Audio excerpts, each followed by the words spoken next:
Hai guys, di sini aku ingin menjelaskan tentang bab 3, yaitu pengaruh kemajuan IPTEK terhadap Negara Kesatuan Republik Indonesia. Sebelumnya, perkenalkan nama aku, Bella Suci Cayanti dari kelas 12 IPA. Pembahasan. Yang pertama ada pengertian IPTEK, yang kedua mengidentifikasi pengaruh kemajuan IPTEK terhadap NKRI, ketiga membangun sikap selektif dalam menghadapi berbagai pengaruh kemajuan IPTEK. Apa itu IPTEK? IPTEK adalah singkatan dari Ilmu Pengetahuan dan Teknologi, yaitu suatu sumber informasi yang dapat meningkatkan pengetahuan ataupun wawasan seseorang di bidang teknologi. Dapat juga dikatakan definisi IPTEK ialah segala sesuatu yang berhubungan dengan teknologi, baik itu penemuan yang terbaru yang bersangkutan dengan teknologi ataupun perkembangan di bidang teknologi itu sendiri. Slide selanjutnya ada apa saja faktor-faktor yang mempengaruhi perkembangan IPTEK Indonesia. Yang pertama ada peranan pemerintah.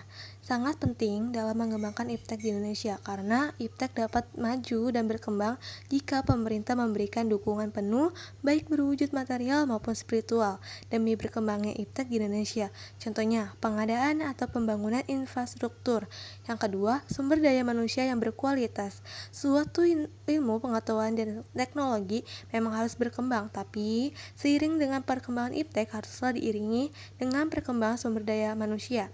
Karena jika tidak diiringi dengan perkembangan SDM, maka akan sama aja, atau bahkan lebih buruknya, kita hanya menjadi penonton dan penikmat perkembangan IPTEK saja tanpa ikut dalam mengembangkannya. Contohnya, seperti sekarang kan kita bisa lihat nih, dari sifat masyarakat Indonesia yang tak mau kalah dengan masyarakat dari negara lain.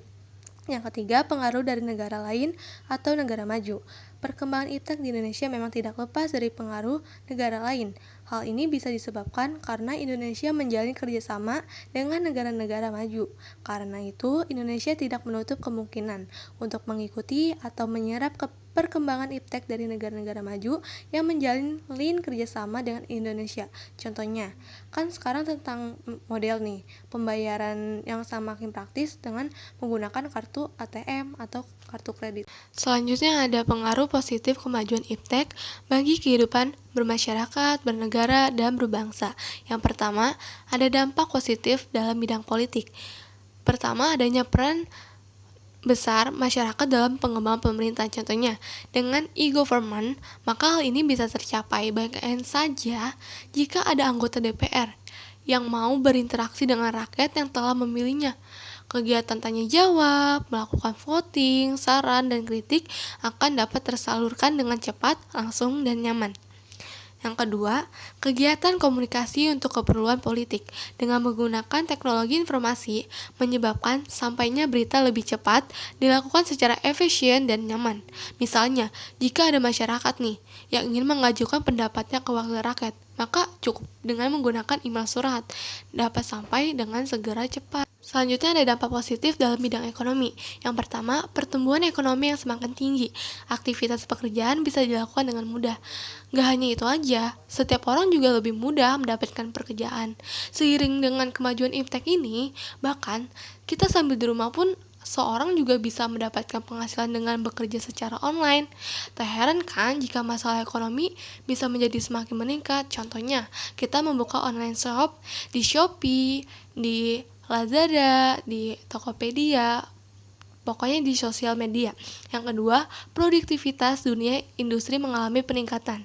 Nah, meningkatkan kemampuan produktivitas dunia industri, baik dari aspek teknologi industri maupun jenis produksi.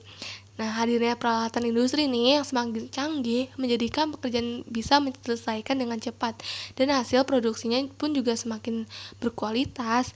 Selain itu, para pelanggan saat ini sudah bisa melakukan pemesanan langsung kepada pihak pabrik tanpa harus berkunjung langsung di tempat produksi. Dengan kemudahan yang dihadirkan sekarang ini, tak heran jika industri bisa mengalami peningkatan yang cukup pesat. Selanjutnya ada dampak positif dalam bidang sosial budaya. Pertama, tumbuhnya sikap percaya diri dan motivasi yang tinggi. Nah, ini kan zaman sekarang masyarakat memiliki rasa percaya dirinya tuh tinggi kan dengan adanya si teknologi informasi komunikasi. Hal ini tuh bisa dibuktikan dari fakta-fakta yang ada di dunia maya. Misalnya di sosial media nih, mereka berani tampil secara buka, baik kepada orang yang dikenal, bahkan yang tidak dikenal sama mereka sekali. Mereka mengekspos pribadinya dengan memberikan informasi yang sedang terjadi, baik itu penting maupun tidak penting. Mereka berlomba-lomba untuk mendapatkan dan menyampaikan informasi terkini. Hal ini juga dapat memperlihatkan tingkat kompetensi antar individu pun semakin besar. Yang kedua, adanya share budaya antar daerah. Kebudayaan dimiliki oleh setiap kelompok dari setiap daerah dalam setiap bangsa.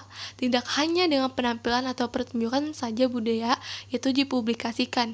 Dengan adanya teknologi informasi komunikasi, antar kelompok masyarakat dapat menyampaikan kebudayaannya yang dimiliki oleh masing-masing untuk kemudian dipelajari dan dilestarikan tidak hanya dalam satu negara aja, tetapi dapat juga antar negara lain. Selanjutnya ada dampak positif, hukum, pertahanan, dan keamanan. Pertama, penggunaan program kecerdasan pembuatan untuk mensimulasikan formasi dan kekuatan musuh memungkinkan serangan menjadi efektif dengan tingkat keberhasilan yang cukup tinggi. Yang kedua, mencegah terjadinya serangan-serangan dari pihak yang ingin memecah kesatuan Indonesia dan memecah belah yang menjadi perbedaan dalam kehidupan bernegara dengan media informasi. Pengaruh negatif kemajuan iptek bagi kehidupan bermasyarakat, bernegara, dan berbangsa. Yang pertama, ada dampak negatif dari bidang politik. 1.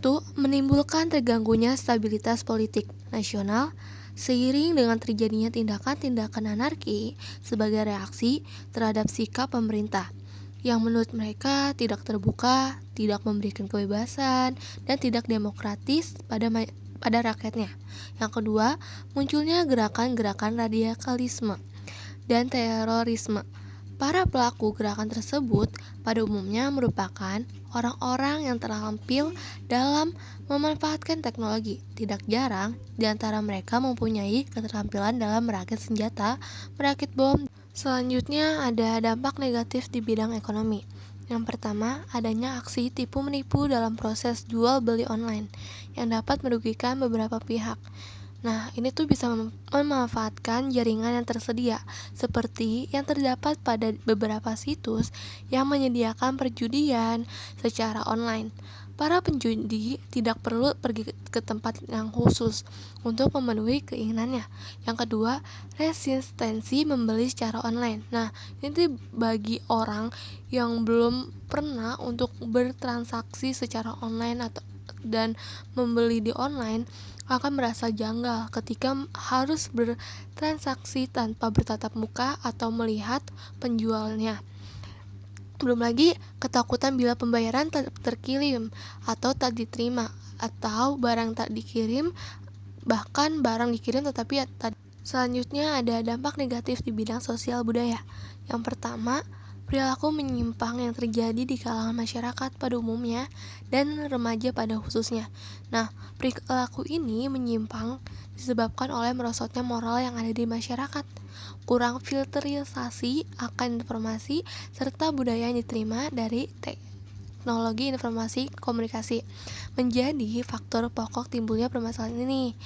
Hal yang seharusnya salah justru dibenarkan, dan yang benar justru disalahkan. Perilaku yang melawan norma yang ada di masyarakat pun merebak, tak hanya pada kalangan remaja atau pelajar saja yang memang masih labil, tetapi juga pada masyarakat dewasa. Yang kedua, kurangnya ruang privasi. Nah, situs-situs di media sosial tidak hanya membantu untuk menghubungkan individu yang satu dengan yang lain atau dengan kelompoknya. Lain ini memberikan penggunaan kebebasan untuk membuka diri dan melihat informasi serta privasi orang lain. Privasi bukan lagi menjadi barang. Selanjutnya ada dampak negatif di bidang hukum, pertahanan, dan keamanan. Pertama, penyalahgunaan satelit oleh para teroris seperti melacak kondisi tempat mereka akan melakukan kejahatan.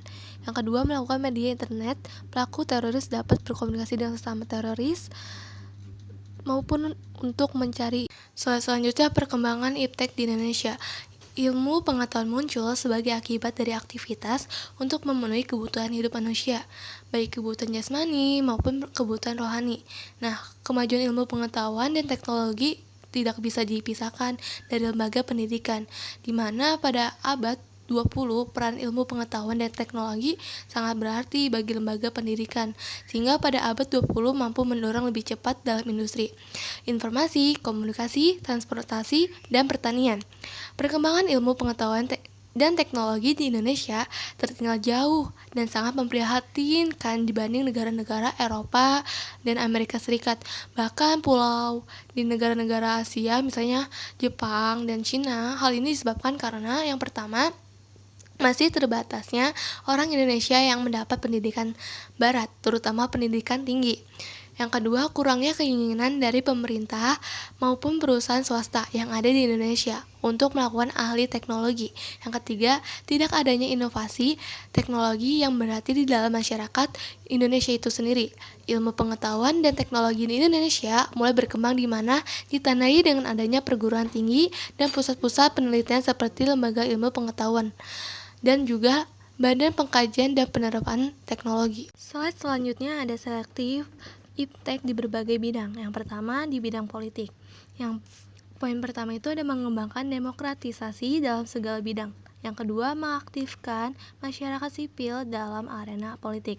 Yang ketiga, mengadakan reformasi lembaga-lembaga politik agar menjalankan fungsi dan peranannya secara baik dan benar. Yang keempat, memperkuat kepercayaan rakyat dengan cara menegakkan pemerintah yang bersih dan berwibawa. Yang kelima, menegakkan supremasi hukum. Yang keenam, memperkuat posisi Indonesia dalam politik internasional. Selanjutnya ada di bidang ekonomi. Poin pertama, sistem ekonomi dikembangkan untuk memperkuat produksi domestik untuk pasar dalam negeri, sehingga memperkuat perekonomian rakyat. Kedua, pertanian dijadikan prioritas utama karena mayoritas penduduk Indonesia bermata pencahariannya sebagai petani. Yang ketiga, ada industri-industri harus menggunakan bahan baku dari dalam negeri sehingga tidak bergantung impor dari luar negeri. Yang keempat, diadakan perekonomian yang berorientasi pada kesejahteraan rakyat. Artinya segala sesuatu yang kita menguasai, hajat hidup orang banyak, kita harus bersifat murah dan terjangkau. Yang kelima, kita tidak tergantung pada badan-badan multilateral seperti pada IMF, Bank Dunia, dan WTO. Yang keenam, mempererat kerjasama dengan sesama negara berkembang untuk bersama-sama menghadapi kepentingan-kepentingan negara maju. Selanjutnya ada di bidang sosial budaya. Pertama, terbuka terhadap inovasi dan perubahan yang sudah ada IMTEK. Kedua, berorientasi pada masa depan daripada masa lampau. Ketiga, dapat memanfaatkan kegunaan IMTEK. Keempat, menghargai pekerjaan sesuai dengan prestasi. Yang kelima, menggunakan potensi lingkungan secara tepat untuk membangun berkelanjutan. Yang keenam, menghargai dan menghormati hak asasi manusia yang sudah ada. Terima kasih sudah mengklik video ini. Semoga bermanfaat untuk kalian semua. Jangan lupa di like, komen, dan di subscribe. Dadah.